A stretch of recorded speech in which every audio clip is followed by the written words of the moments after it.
Also nur damit keine Verwirrung entsteht, ich werde auch die Begrüßung auf Englisch machen.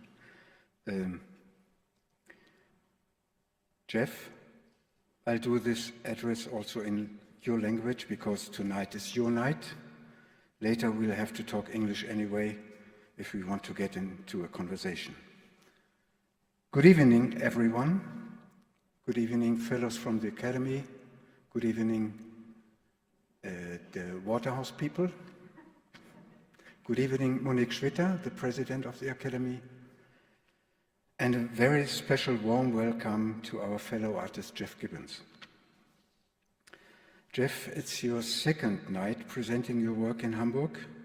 Mid-January, we've had the pleasure of watching examples of your video work at the Metropolis Kino. And I can say I enjoyed that night very much. Among other things, especially because of the vivid conversation about the films during that presentation.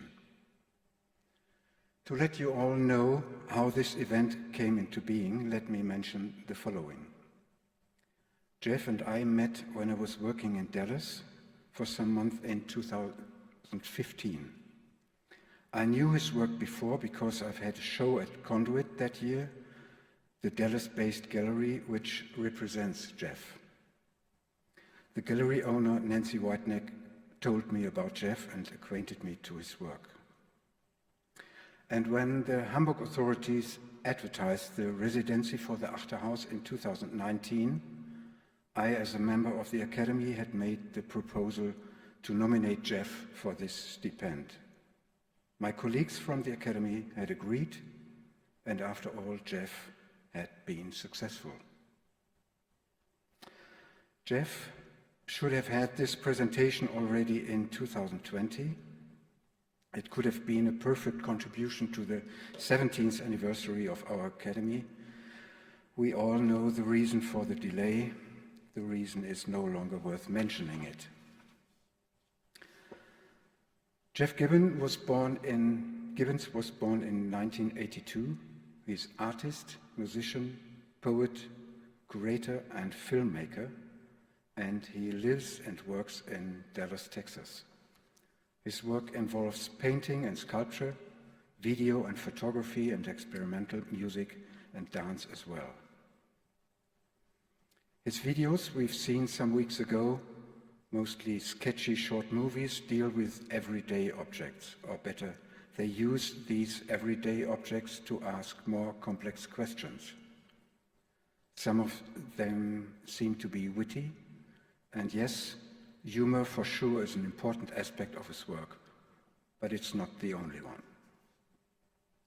There are other parts of his work also dealing with simple materials, sometimes trash, the sculptural pieces, the music, little objects, drawings, paintings, installations, not forgetting the words.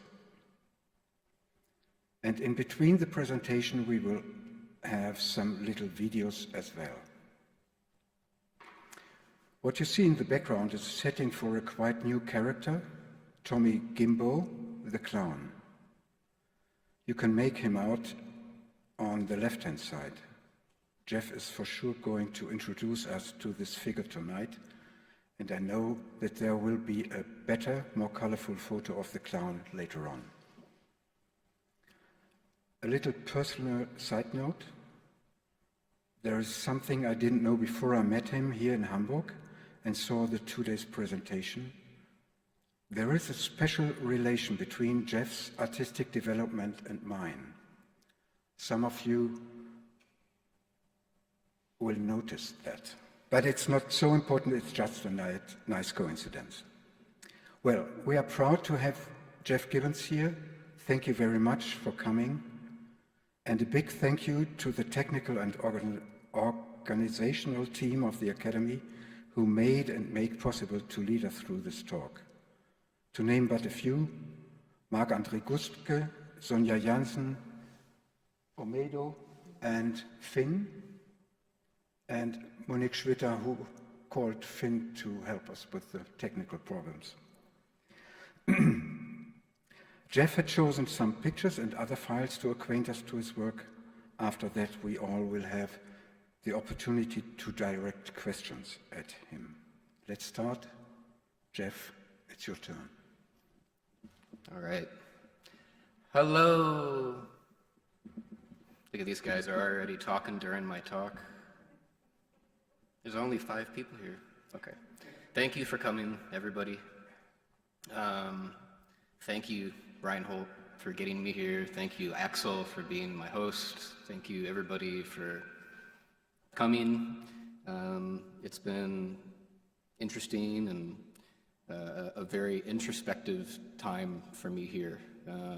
After going through a pandemic for 2 years and hardly seeing anybody, and then coming to a new city in a foreign country has been, there's a lot for me to learn here. And yeah, this clown character is sort of perfect for this, but I'll get into that later. But so yeah, this is like pretty informal. Like we all kind of maybe know each other, or if we don't, we will. And there's only a few of us, so if I say anything that makes no sense, just like stop me and ask. It's totally fine. And I think I've got 40 minutes about and maybe 80 slides, so we'll see what happens. I don't know. Maybe I'll be rushing, maybe it'll be slow. Maybe we'll see. So, and oh, by the way, some of these things are funny, and I know in art talks people feel like you're not supposed to laugh, but if you feel like you want to laugh, laugh. And if you don't, don't. If you need to throw tomatoes, I hope you have some. Whatever works. All right. Spaloosh. Cool. This is a really early piece for me. I'm going back something like 12, 13 years of work, I think, maybe 15 years.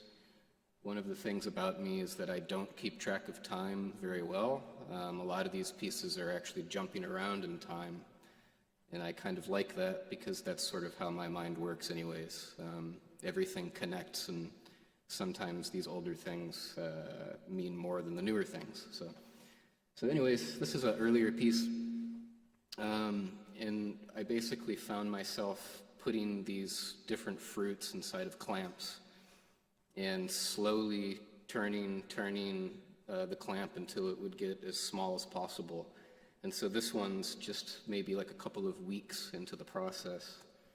And this is one that was in a plinth with several clamps that got moldy and started to get gross and had to be thrown away.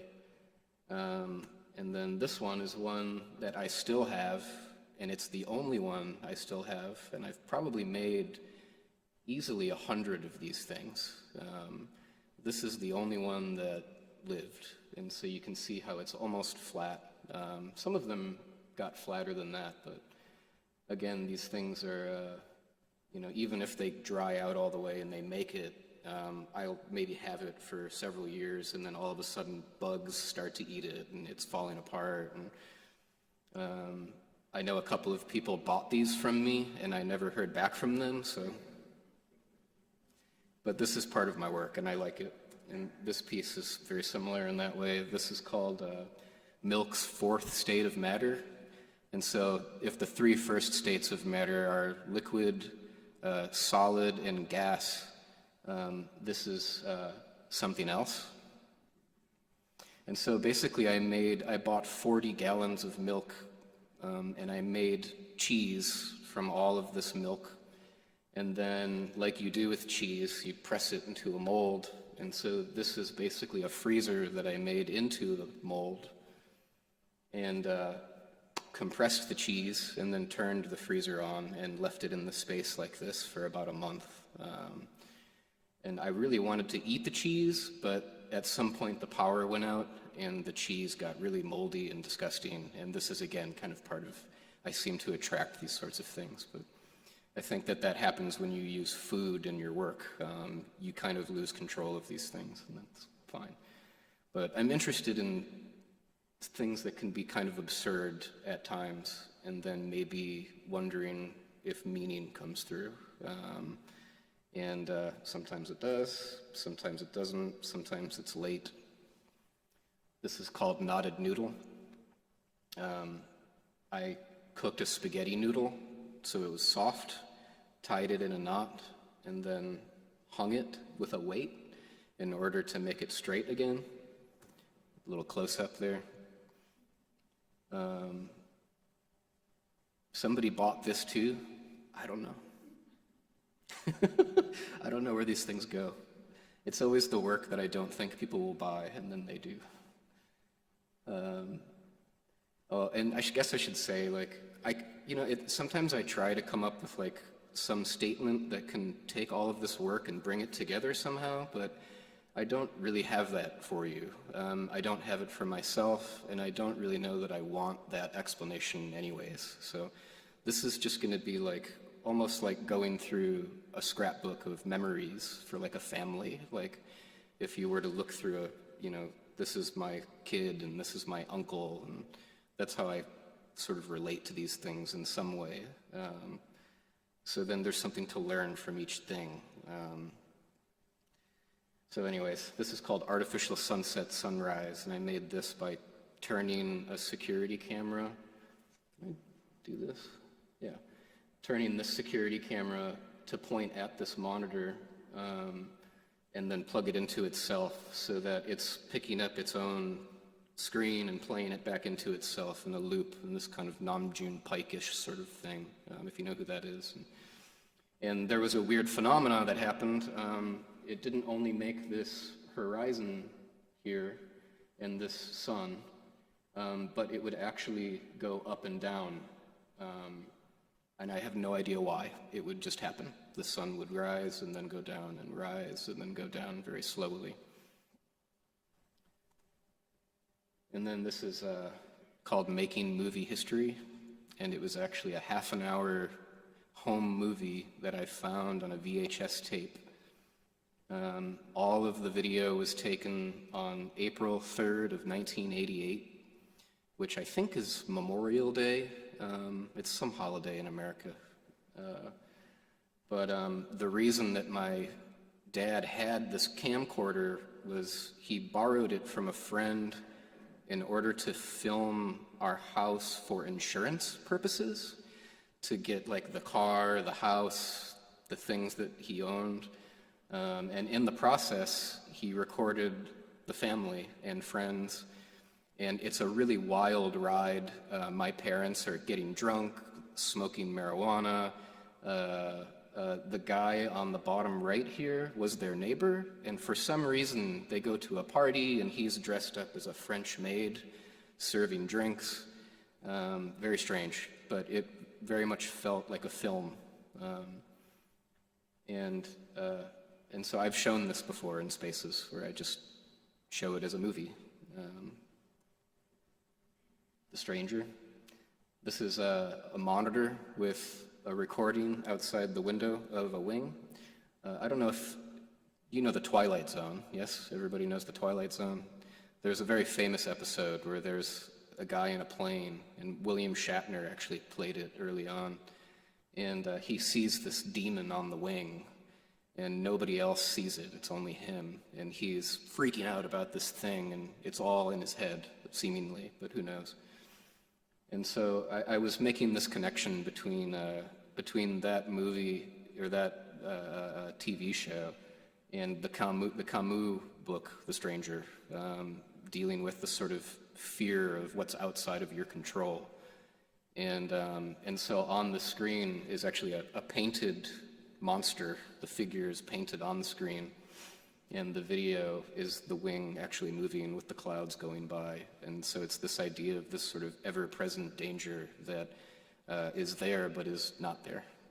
There's a difference between the drawing and the video. Am I speaking too fast? Is this okay? Okay, just making sure. So this is another similar piece that happened at the same time as the sunset sunrise. And what's happening in this piece is actually, this is a video playing of what I think is one of the most incredible videos I've ever seen, and it's of what was called the Tacoma Narrows Bridge in Washington State in the US. And there was a problem with this bridge, and for some reason, when some strong winds came by, you may have seen this video, the bridge started to do this. And it went, and it kept going and going until it just destroyed itself. And I've always thought of it as just being this incredibly beautiful image that's also, you know, holding on to this like extreme sort of idea of humans trying to do something and failing, which is what we're so good at doing, right? Failing.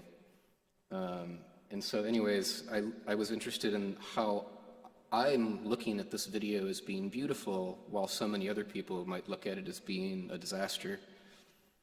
And I ended up taking another security camera, and so this camera is actually picking up the reflection of this video in this screen and playing it back on itself. So I guess you're all nodding, so that's enough about that one. This is a piece I did where I was looking for this sort of relationship between the inside and the outside. So the mountains in the back is actually a video, and what I did was I held a camera in my hands and I held it on this mountain range and I tried to hold it as still as I possibly could, and no matter how still I held it, it still would shake. And so it's actually very much anxiety in the room from these mountains shaking. And so the mountains would shake, and then inside of here is a bed sheet that I laid on for several years, wrapped in clay, the earth, what all mountains become eventually. A bed sheet, like for sleeping, like in a bed, thinking about this relationship between our inner and the world, and the sort of way that these two things affect each other endlessly. And this was in the same show. This was actually a show that was at the Gauss Michael Foundation, which surely you all have heard of George Michael, the musician. This was his art space that he had. I didn't ever get to meet him, but I was thankful for the exhibition. It was a really beautiful space. But anyways, this piece is called Shit Flies. And it's actually a coffee can filled with flies that were caught in the trap of a recycling apparatus for human feces. Did that come through? Okay. Human shit. Yeah, human shit. Yeah. And so it says shit flies. It's labeled on the top, you know. I don't know what just happened there. Oh, okay, that's okay. Whatever, we'll keep going. So I've done a lot of kinetic work too over the years. This is probably one of the larger pieces I made. And this is a really good example of what I can do when I have money.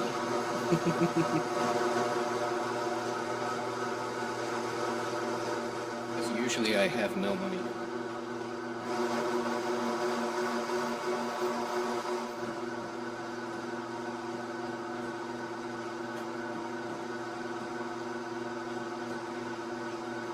You'll see too that it should show it. Part of this piece too, it's a very small thing, but up in the right here, I popped a hole in the side of the gallery to let there be a window.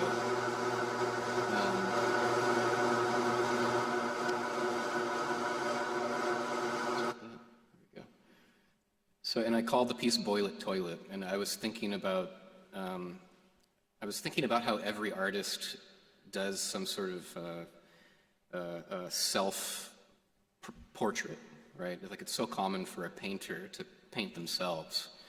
And I don't paint. I do paint sometimes. I ended up painting. When I made this piece, I had never even made a painting. This is the first painting that I ever made. And so I wanted to talk about it as though it's a self-portrait.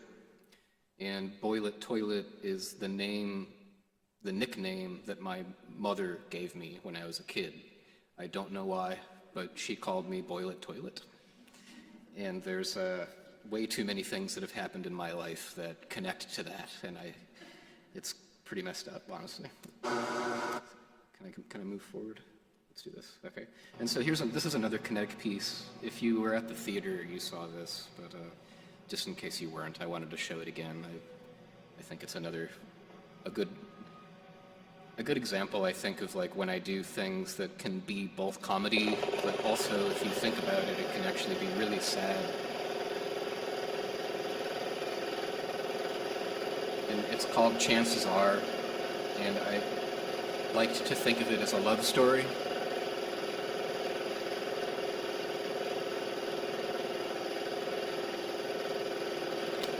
Yeah, it's a real hot dog and bun.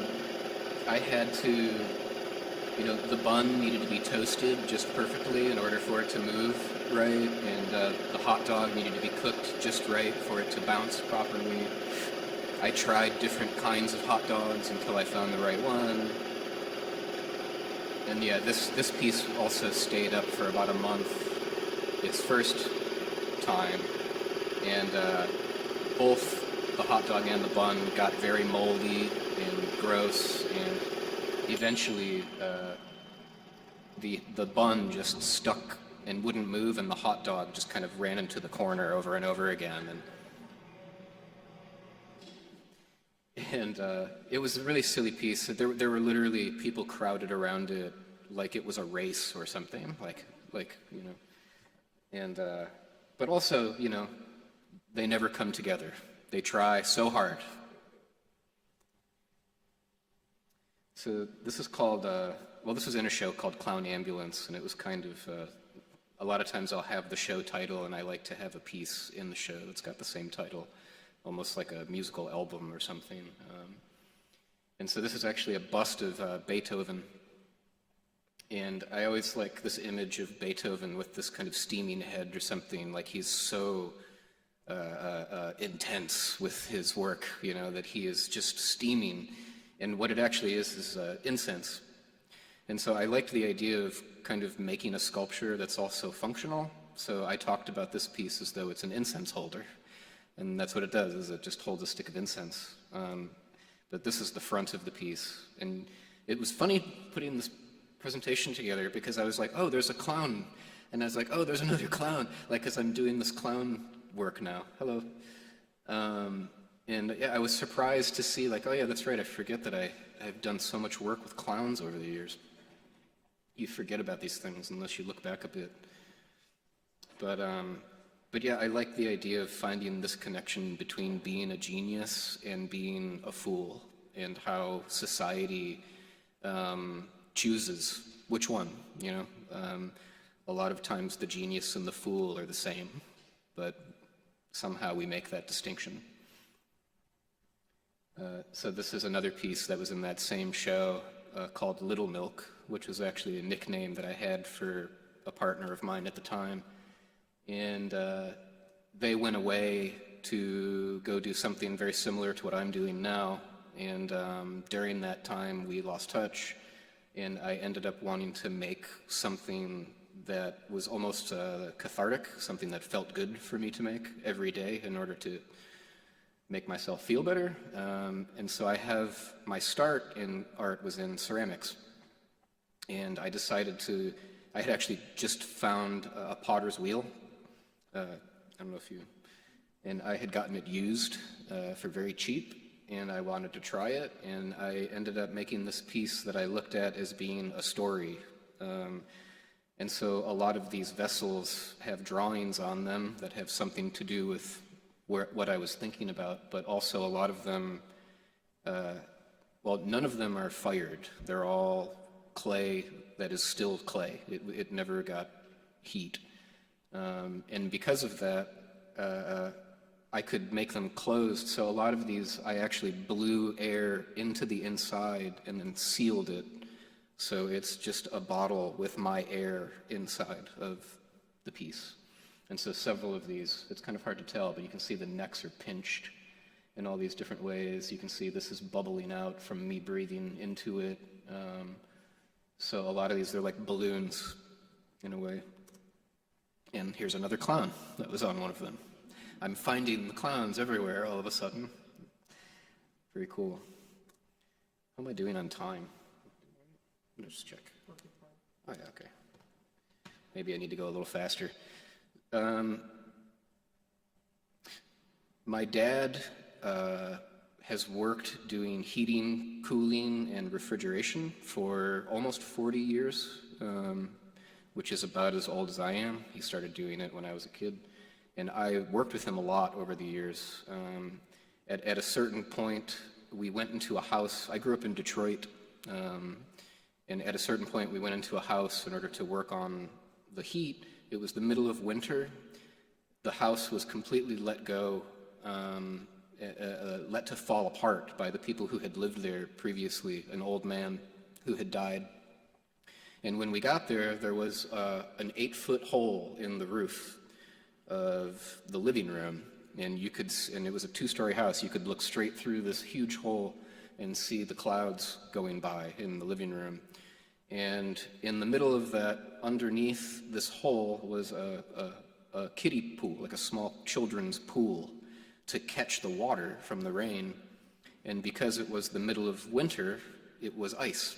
So there was this big ice hunk right in the middle of the living room.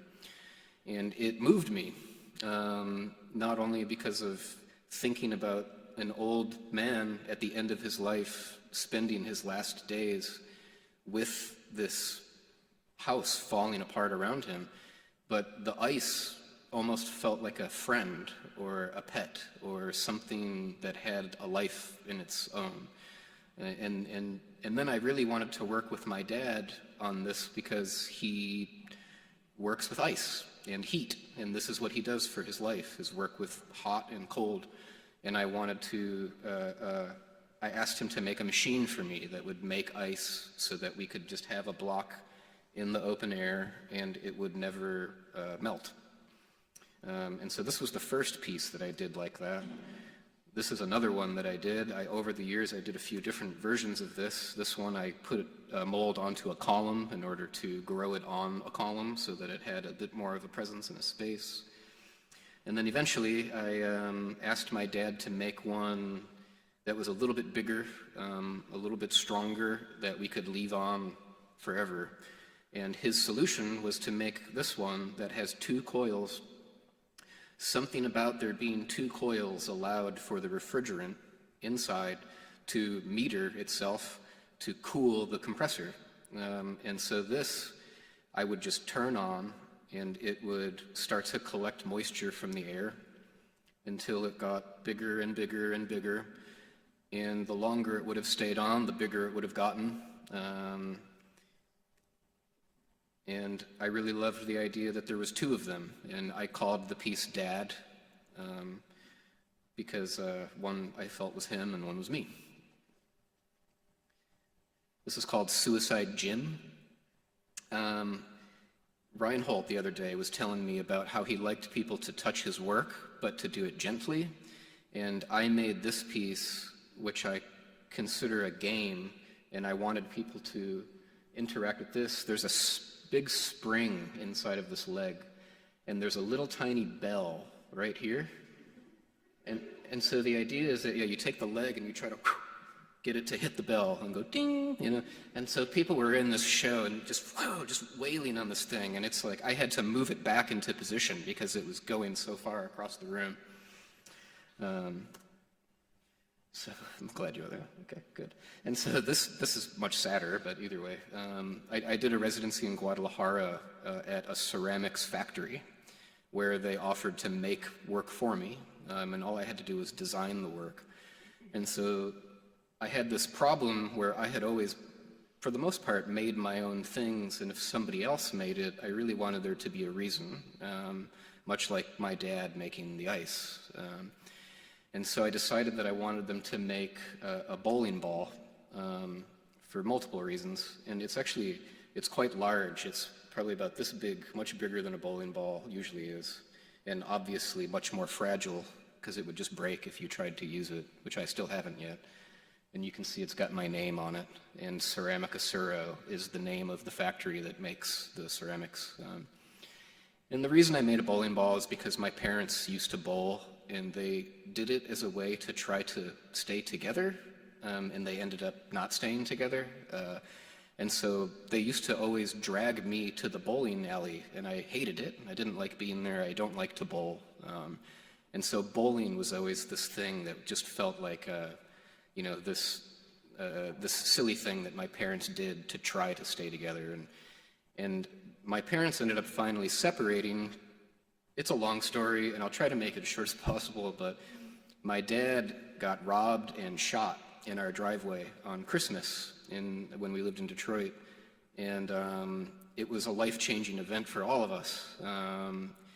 And we all ended up having, I think, growing and learning and becoming better people through it, but it was a big trauma for all of us at the time. And my dad, who had never had a gun before in his life and had never even shot an animal or anything, suddenly was buying all of these guns and wanted to protect himself. And I was only about 9 years old. I was very small, and he was taking me to the gun range, trying to teach me how to shoot. And the gun felt so big in my hand, and I would always miss. I couldn't hit the target.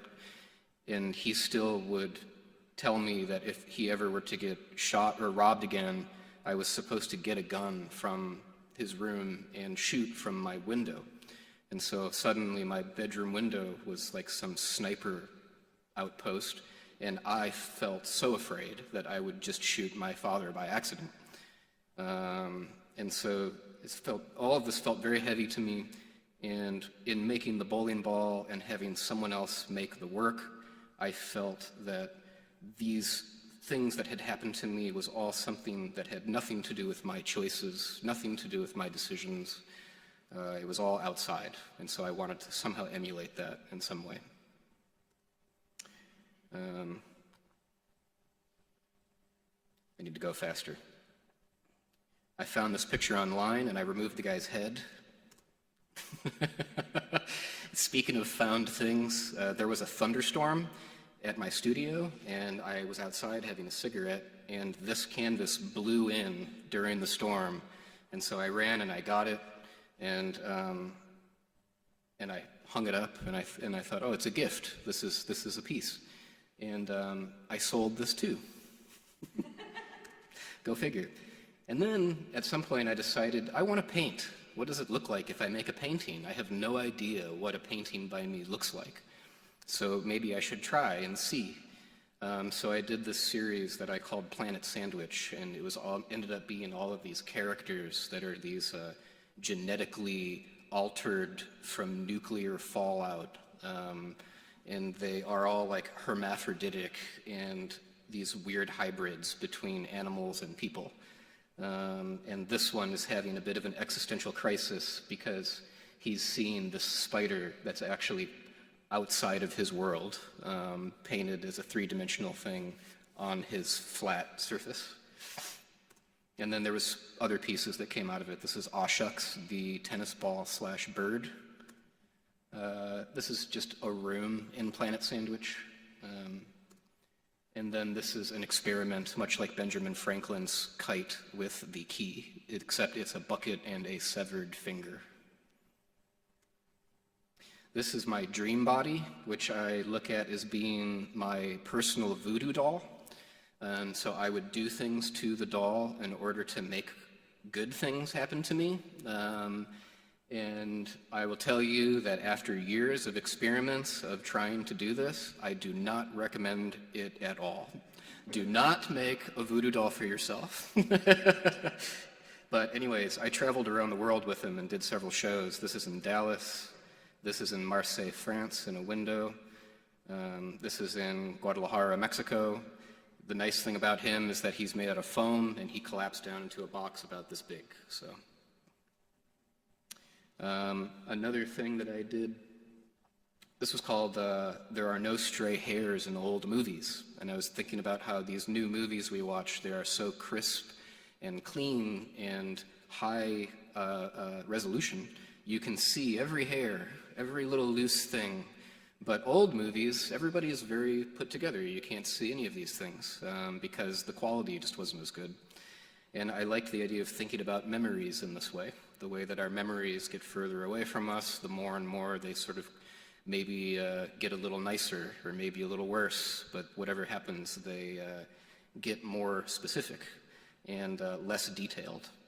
And so I was actually invited to do a piece through somebody who had created a telephone 1-800 number in America. I don't know if it's similar here, but toll-free anyways.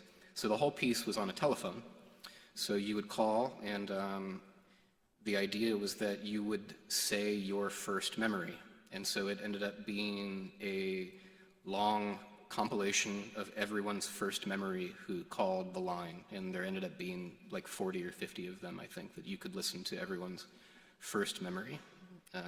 And I was also interested in just how maybe a first memory has something to do with who we are. I'm interested in how things shape us, how the world shapes us. This is a dance piece that I choreographed and designed.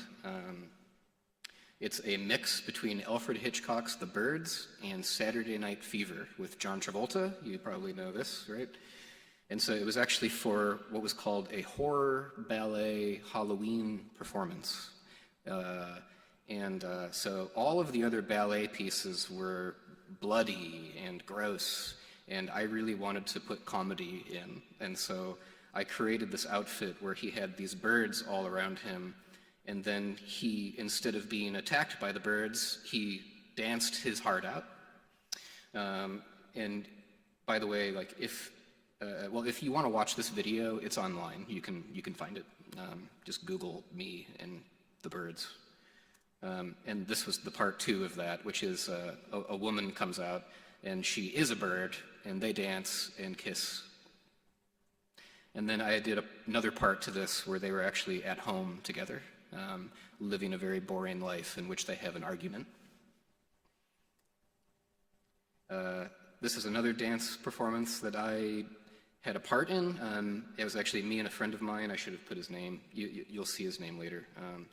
But his name's Gregory Rupp. But anyways, so this was with Dallas Neoclassical Ballet, and they wanted to do a new rendition of Masque of the Red Death, the Edgar Allan Poe story. And so they were doing the play in a very, very prominent old theater in Dallas called the Majestic Theater. And it had all of this very ornate architecture. And the story of Masque of the Red Death has to do with all of these, this disease spreading, go figure, this happened long before the pandemic, this disease spreading through this mansion that all of these rich people are in who are hiding away from all of the sick peasants outside. And so what we did was we created a film to go along with the ballet, and we used the inside of the theater as that space. So when people were sitting in the theater watching, they're actually looking back at the theater itself without them in it.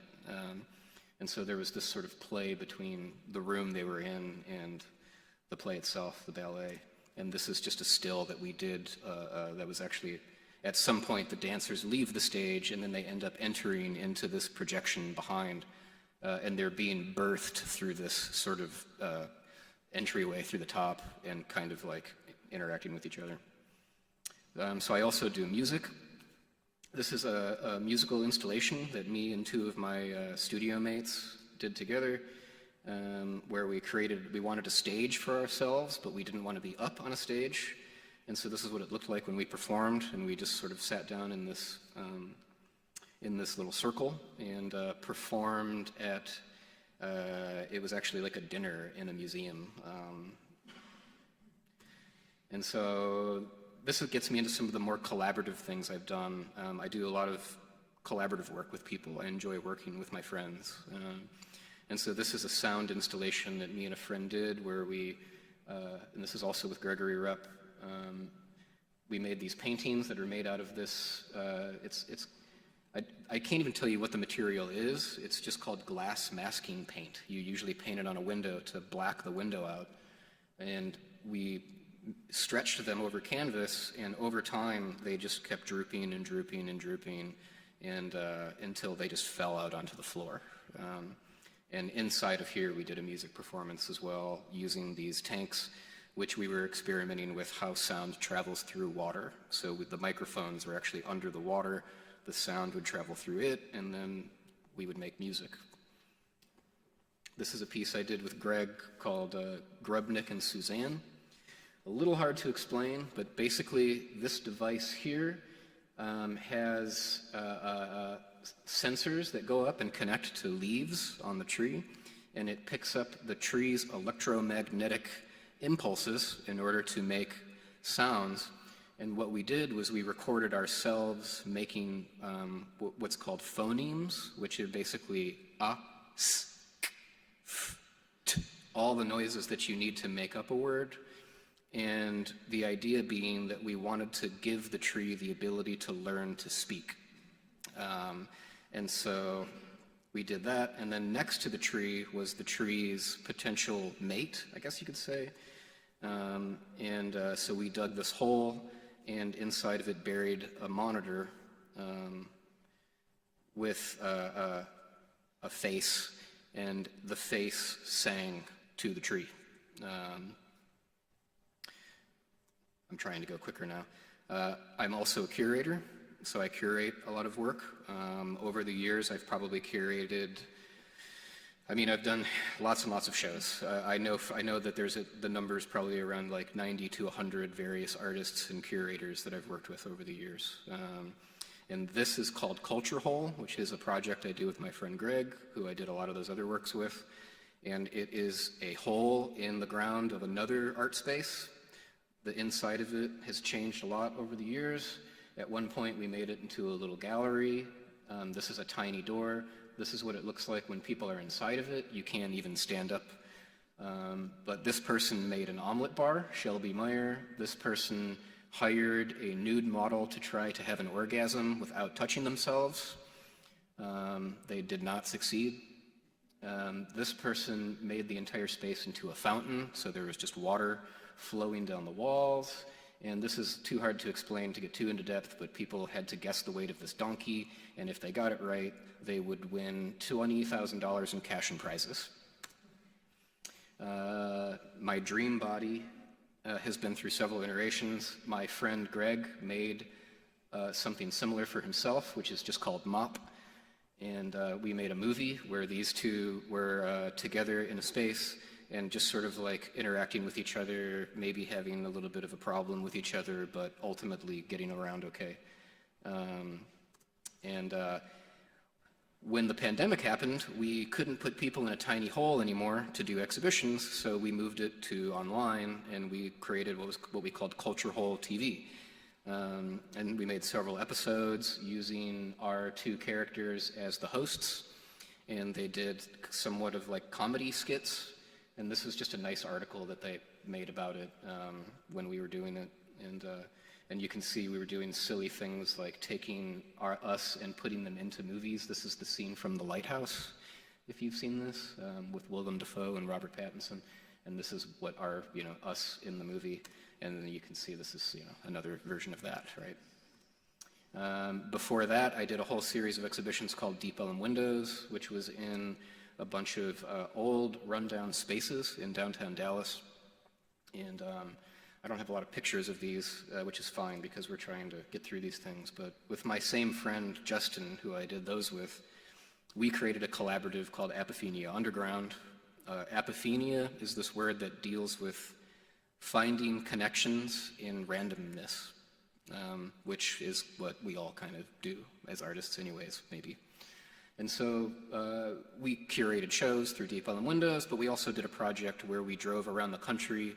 We buried art and put secret messages around in order for people to find it. And anybody's house that we stayed at, we would fix whatever was broken in their house. And that was the project. And then we made some work and had a show afterwards at some point. That typewriter went with us the whole time.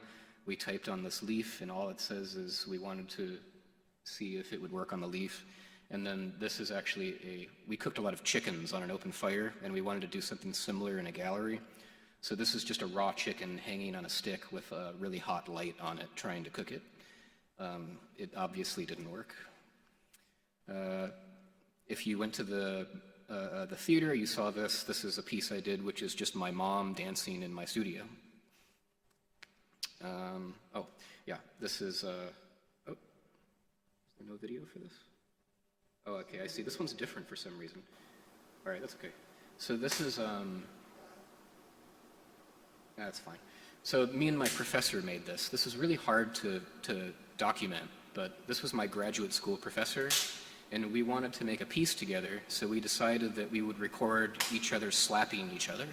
So he slaps me, I slap him, and then I ended up getting the opportunity to show art on the side of this huge hotel in Dallas. So this is the Omni Hotel in Dallas, and it has wraparound LEDs in which you can put videos. So, yeah, and the sound played on a radio station, so you could hear it through the radio.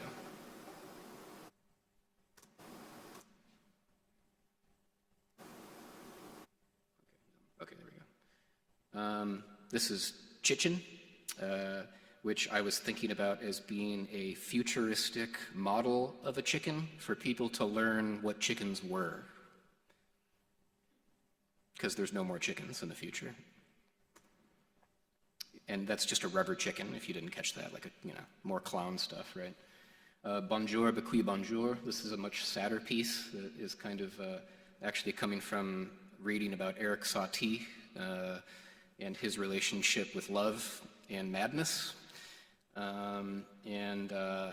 It's this very cryptic message going around, and all it says is, I still love you too. Eric Satie had a little bit of a problem with love. The one person that he apparently loved hated him, which we can all relate to in some way. So yeah, this is fairly self-explanatory with the title anyways. This is good, yeah. Yeah, not for punching, for hugging. Okay, good. Yeah. This is called Moving Picture. I'm going to try to wrap it up soon. I'm pretty close to the end.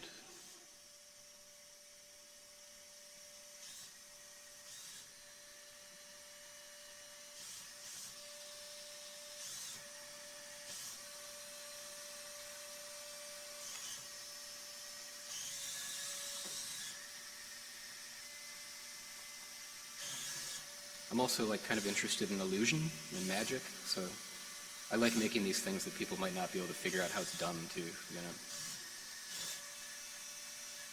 For the sake of time, we'll keep going here.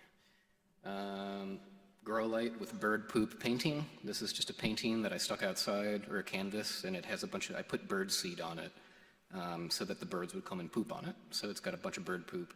And then there's this grow light, and the grow light is actually going through this glass floor down into this other space where I hung a pot that I was trying to grow carrots, because I liked the idea of growing a vegetable that grows under the dirt in the air. And it ended up growing no carrots. There was a plant, but there was no carrot, so I don't know how that even happens, but it did. I just called this a reservoir. This is in the same space. It was in this sort of old, it's called the power station. It's an old power building. It had this reservoir underneath, so I lifted up this thing, and I put one of my cooling machines in there, and it had all this water, and I threw a bunch of meaningful objects to me, things that meant something to me in my life, and I just kind of tossed them in there and let them go to hell. During the pandemic, I started to get into ceramics again, so I started to make pots. This is a bunch of pots that I made, some cups and a bowl that I made just last year. Gotta make money. This is a piece I called Just Drive that I made as a memorial to my friend who passed away last year. Extremely difficult to go through. He's younger than I was. He had a very rare form of cancer. And this is documentation of it. I got invited to do this piece for this crazy show where they had the biggest projection mapped thing that I'd ever seen on a building. And everyone did these huge projections, and I really wanted to do something small and sweet and meaningful. And so I put this really little monitor out, and I had a video playing on it that you'll see in a sec that was just me in the back seat of my friend's car, who is no longer with us. And this was the video that I took while I was in the back seat of his car, like we all maybe did when we were kids.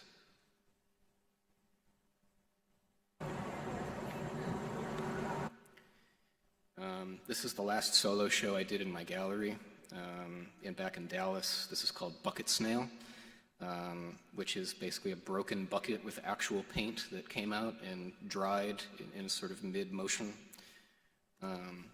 This one's called My Ancestors Are Screaming, Make Art, It Will Be Okay, We Promise. And this is a clay figure with one of these like cabbie hats that's going through his body. My grandpa, my dad, my uncles, my whole damn family wears these hats. And my clown also wears one of these hats that you'll see. The Bright Sun, which is spelled wrong, but just these sort of found objects, and it's actually a Sony label, like the TV Sony, cut in order to say sun, like the sun in the sky. Wobblu the Schlablues. This is a made-up phrase that I had when I was a little kid, before I could speak. I think it was the first phrase I ever said, and I was trying to say, water the flowers. And I found that to be so beautiful that the very first sentence I ever said was that I wanted to water the flowers. And as a result, somehow this piece got made with dealing with this sort of worker outfit and the idea of disappearing within it.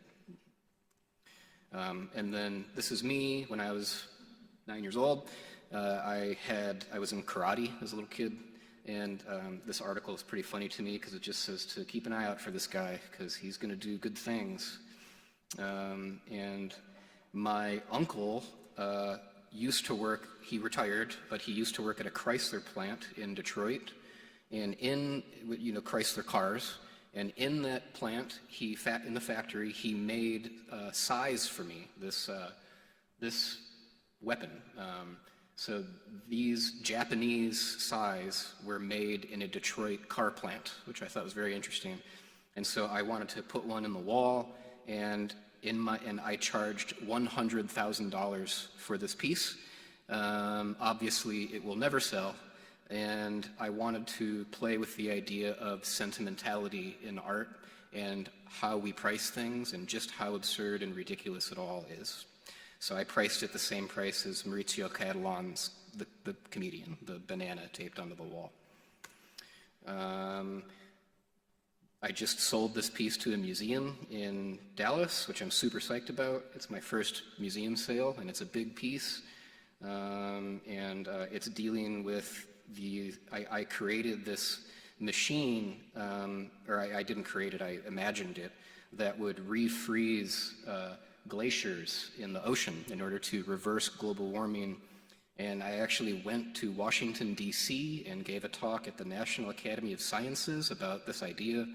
And then just several months later, actually more like, I guess it was like a couple years later, I saw that somebody else developed the exact same technology, got a gigantic grant for it, and are making much, much more money than I am now. And so I made this piece as just like a sort of way of nodding to this thing that I had done sculpturally.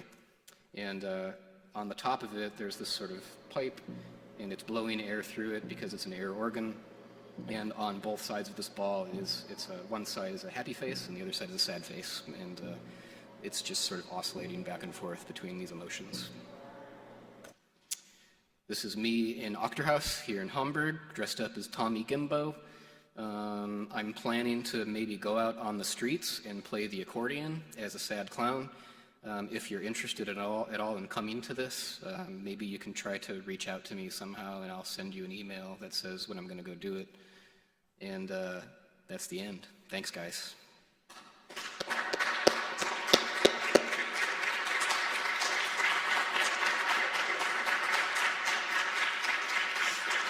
Um,